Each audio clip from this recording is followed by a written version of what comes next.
How's it going, YouTube? It's RJ here, and today we are doing another completed set video. Now, this completed set is actually the Hellboy set. Now, this is the very first pop from the comics line, the very first wave from comics, the only other one being the Saga pops from the comics line. Now, altogether with the Hellboy set, there are a total of 9 Funko Pops. So, let's actually get right into it. So number 1 from this line is actually Hellboy. Now, he's the main character of his franchise, of course. And there you can go and see the side artwork. You have the back of the box, and you can see the other items inside the set. And then here's another side image. So I'm going to showcase these as best as I physically can without taking them out of box because I'm an in-box collector. However, this is actually a really, really cool pop. I do love Hellboy. I fell in love with him during the Ron Perlman, the movies that were released, and that's how I came to know the character. And I actually really enjoyed it, so that's why I was extremely excited to see this line. So this is number 1, Hellboy. Now, also, number 1 is the Hellboy Chase. Now, the Chase variant is the same exact as this one. However, if you can somewhat see, the horns are shaven on the Funko Pop of the common. However, over here you can see that his horns are actually grown out. And the reason for that is actually he is a demon, and having the completely grown out horns gets him into his full demon state. But he tries to shave them down just so that way he can appear human. At least that's what I got from the movie. But this is the Chase version. The box art is all the same for this one as the common. However, it's just a really cool pop. And I'm actually going to take it out of my protective case just so that way I can get that glare off. But it's such a cool pop. Definitely, when I see this pop, I can say, you know what, this reminds me exactly of Hellboy. This is without a doubt his mannerisms. He really doesn't care. And it's so cool. The vivid yellow eyes, it's all amazing. So that is the number 1 from the set.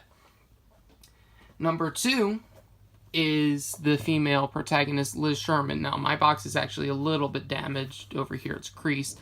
But she is also pyrokinetic. That is her power. She can pyrokinesis, so she can create fire. And this is such a cool looking pop. I love what they've been doing with characters that have fire involved with them, such as like Surtur and the Scorpion and Sub-Zero 2-pack. I really love what they're doing with the fire effects, and it looks phenomenal. And you can definitely tell this is Liz Sherman, and she has her cross necklace, and it's such a cool pop design. But this is number 2, and number 3 is Abe Sapien. Now, Abe Sapien is Hellboy's kind of like little friend, Hellboy's friend. I'm trying to go off of like the movies because that's probably where most people will know these characters from. Abe Sapien is a underwater, kind of just like a fishman. Definitely watch the movies. It's really fun. I'm sad that they didn't make a 3rd one, which I would have loved to have seen it. But you have Abe Sapien right here. There is his side design, and then right there's the back is the same. And as you can see, he's holding a little spear because he's fish, but he also has like the powers to like kind of like read minds a little bit and like to sense feelings and emotions and like stuff, because he's really powerful as a character.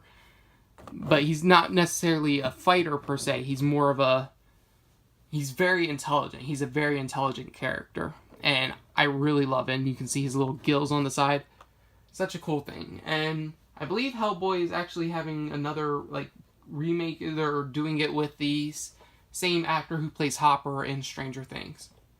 Now, number 4 is Lobster Johnson. And if I'm going to be completely honest with you, I wasn't sure who Lobster Johnson was just because he wasn't inside the movies. But from what I could tell, he's a ghost, I believe, because I haven't bought a single one of the comics just because I don't spend money on comics per se. I'd rather just read them or read them online, and I just haven't picked up any of the Hellboy ones yet, just because I collect primarily the Harley Quinn ones, and it's difficult just trying to get a hold of all those.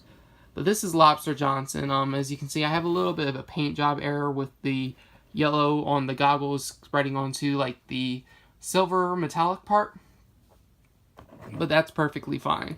But what I believe is he is a ghost called the Lobster, and I can pick up a few of these things just from actually also playing Injustice 2, where there were a few of the Hellboy quotes where they were talking about, he was talking to Jay Garrick the Flash, and then he's like, he's like, so I know someone called the Lobster, because that's apparently Jay Garrick's one of his nicknames. So that's a little interesting little tidbit just to give you guys, but I think he's just a ghost that helps out Hellboy every now and again.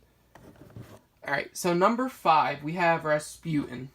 Now, Rasputin is a villain in the Hellboy series. Now, I know he was in the first movie.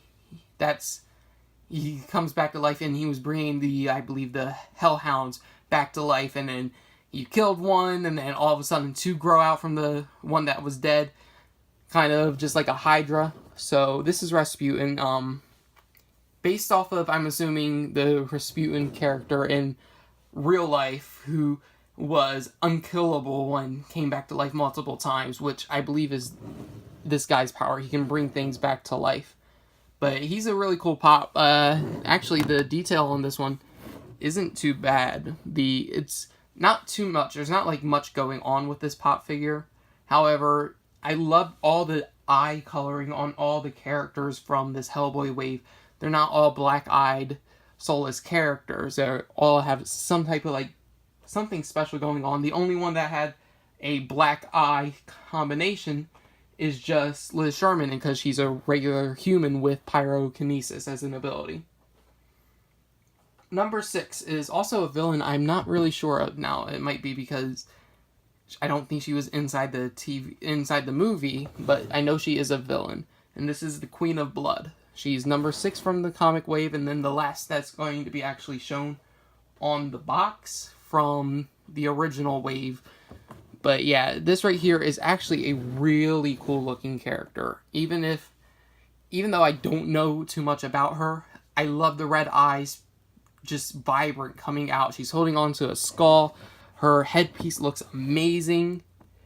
Everything about this character is really cool, and I'm actually extremely glad I have this. I think this was like the 3rd one that I got from the Hellboy set, because I believe I got Abe Sapien from a friend of mine, then I got Liz Sherman next, and then I got the Queen of Blood because I just couldn't find the Hellboy pop anywhere. But this is such a really cool pop, number 6 from the Hellboy set. Now, they moved on from that to make the Saga pops, but they also released 2 more pops after that from the Hellboy set. You have Hellboy with sword, which is actually Excalibur, and this right here, he actually has a black eye where there's like no eye at all. So what I'm assuming is he doesn't have an eye in this set. So I don't know where it's from.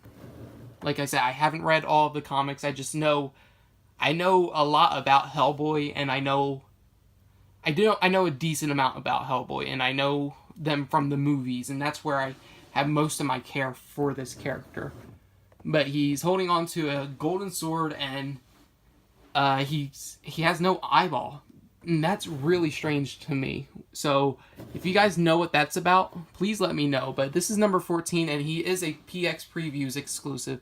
So I was able to pick this up from my local FYE, and he's super cool. I love it. And it's just very interesting because he just doesn't have an eye. It's a socket rather than like a black eye on, like, for example, Liz Sherman over here. You can see that her eye is fully there. Over here, you can see that it's sculpted out. There is no eyeball. It's just a socket. So that's really cool.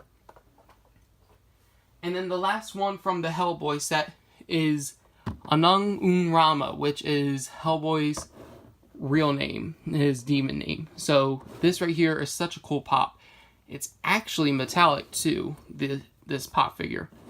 As you can see on the back with the number 15 and number 14, they actually both had the Excalibur, the Hellboy with sword on the back with the box art. But he's super cool. I don't know if you guys can see it on camera, but his body from the waist down is metallic, and then his arm is metallic. And it's super cool. And you guys can't really see it too much due to the fact that there's like very little lighting, but his right arm is so awesome. Everything about this pop is so cool. I love it. And he's also holding on to a sword, and I wish you guys could see this better. I wish I had better lighting, but that sword is so amazing. Everything about this pop is cool. And this is probably my favorite one. And he also has the crown, which is something that I've also seen inside the Injustice games, where one of his ability is to actually have the crown, so that way he either gets like a damage buff or defense buff, and he doesn't get kickback from whenever attacks are happening. And then there's the one that allows him to come back to life if he dies. All these pops are so amazing. Definitely my favorites from the set is this Anangun Rama and then the Chase version of Hellboy. These are my favorite two from this set. But that's it for this video. I hope you guys do enjoy, and if you guys want to see another series complete set, just let me know. I have the entire Black Panther set complete for up until this newest wave that's going to be coming out. So I'm probably going to hold off on doing that. I'm going to eventually complete the Pennywise, the It set, and that's going to be coming out soon. I have the entire Batman the Animated Series set if you guys want to see that. And I also have the completed Suicide Squad and Wonder Woman set. So if you guys want to see any of those, and if you guys want me to work on completing certain sets, just let me know. And I will see you guys next time in the future with more Funko content. So until then, YouTube, goodbye.